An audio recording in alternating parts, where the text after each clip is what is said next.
Talking about from you're talking about from my earliest festival was the rainbows. Yeah.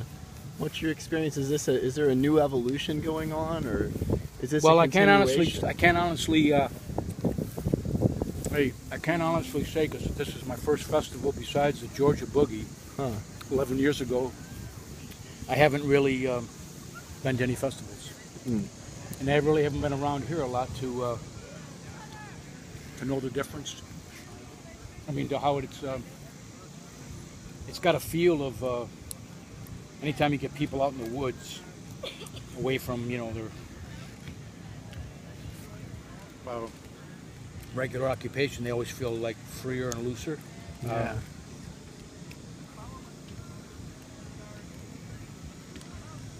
I think in the early '70s. Oh, God, this is where sometimes a long story. I was in Mount Tamalpais before the real big Granby, Colorado one, first one, and all the hippies from Humboldt County in Arizona and Mount Tucson and Mount Hood, they all had miniature gatherings to see if they could have a big one, So, and there was I was too shy to speak. I was 2 months removed from being a suit and tie executive back east, and I would. Well, we are in the east. Anyway, I heard the talk with the feather going around, and I agreed with the people that wanted to say, let's go back and somebody in our neighborhood that we knew that would come to a gathering that's already say 70% there, would change their life, and they'd know how to really, because rainbow gatherings or any gathering is about living your life when you get back to your life, not just come to a gathering and forget about.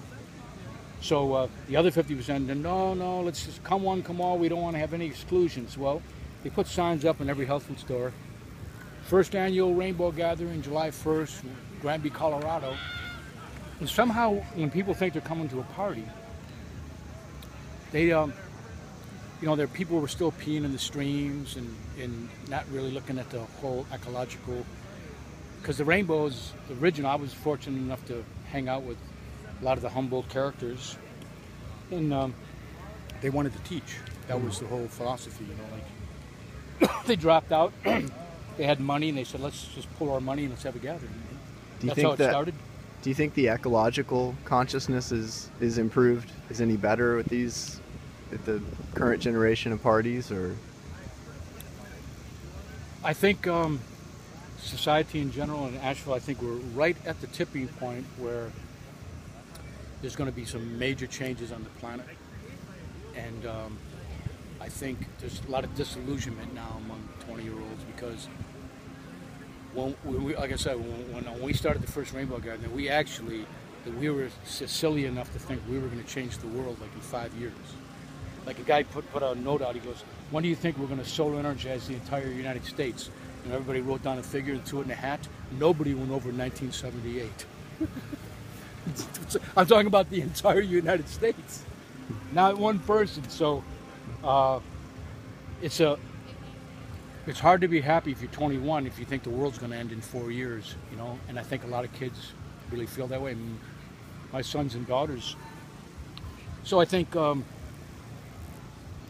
I remind them that there is going to be a major change. So just stay strong, stay free, and when it all comes collapsing down, because people have been trying to take the world over since the beginning of time. It's not going to work this time anymore. So when it all crashes and comes down, you're strong enough to, like when things come down, you're going to see people come out of the woods, the herbalists and all that. Those are going to be the power leaders, people that really understand. Particularly people my age that have went into the woods. I mean, I got friends that went into the woods 40 years ago and never came out. They're just in Humboldt County, and they knew it was crashing then. They go, I don't even want to be a part of this. They're nuts. But what's the most important change you think is going on in the culture? What's the edge right now? Most important thing to teach or to transmit? What's the crest of the wave right now culturally? It's the ecological piece. Elaborate on that question a little bit. It's a little bit ambiguous. Ecological piece, or is it the wilderness skills you were talking about? Wilderness skills, definitely. People are teaching how to live in the woods. That's really coming around. The rainbow was sort of like the initial. We just felt like, let's just bring people out to the national forest and everybody will just pick up on the love energy, you know. And now they're really, well, I mean, I shouldn't say that. No, they were teaching it then. But now it's just more so. There's more gatherings. I mean, I see now, I mean, all kinds of, I don't go to them myself, but, you know, that much. But, yeah, so what was the question you said? I guess if there's anything else you feel like transmitting to this little interview right now. It's one, I mean, look around you. I mean, it feels pretty peaceful to me. I mean, people are, like I said, I mean, there's a lot of conscious beings. And even the people, like, let's say, caught on cigarettes or something, they're not, you know, I mean, it's okay. I mean, like, I don't really, I smoked cigarettes for 5 years. I know, well, no, I mean, the music's been great. I'm over here at Kid Village. It's been, a lot of kids have come by and we've done some nice things and musicians have come by. So all in all, I mean, I think meeting in festivals is really the answer.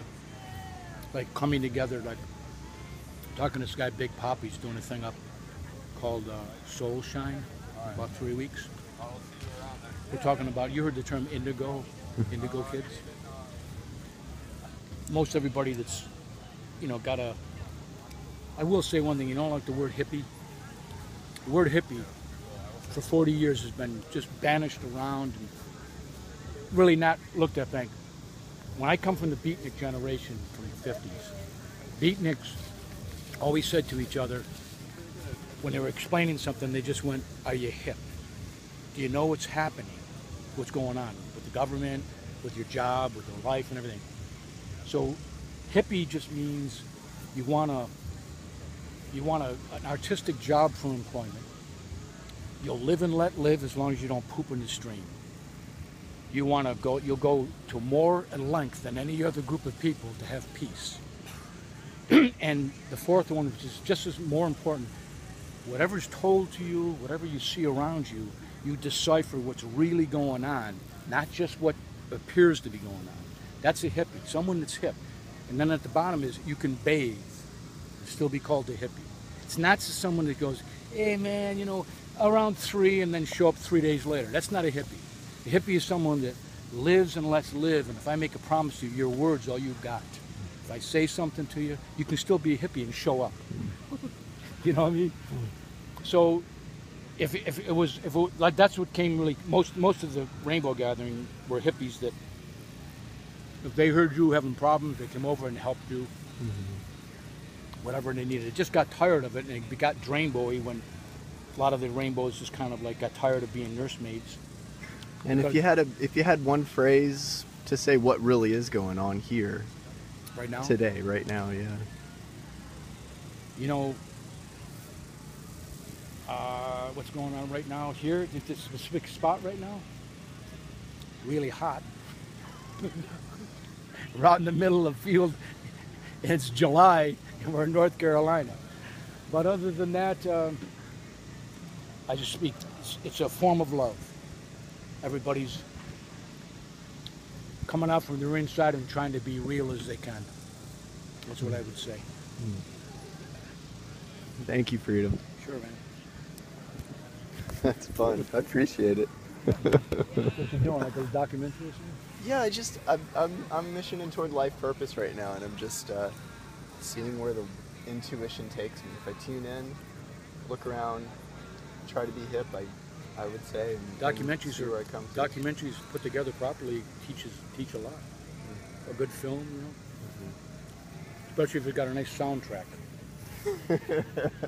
in between the words. Right. That's what I teach. In other words, like a lot of times, percussion players will, like Noah said to me yesterday, you know, because I started out with the drum like quietly, you know, because I always was conscious of not wanting to overpower it. Then Noah goes, play louder, so it gave me, okay, he wants it louder, so. But a lot of times when you're singing songs, percussion players think they're listening, but you got to listen to the song. You got to listen to the breathing of the person singing. And just throw in something, like if you're doing a live gig and someone's sitting there and he wants to hear every one of your words, if I'm coming down with my right hand on a conga and you're about to say a line, I don't hit hard because they can't hear you what you're saying. You just play soft. And then in between your words, then I might throw something in that's a little bit louder. But then as soon as I hear you start to say something, Dylan taught me that as a guitar player.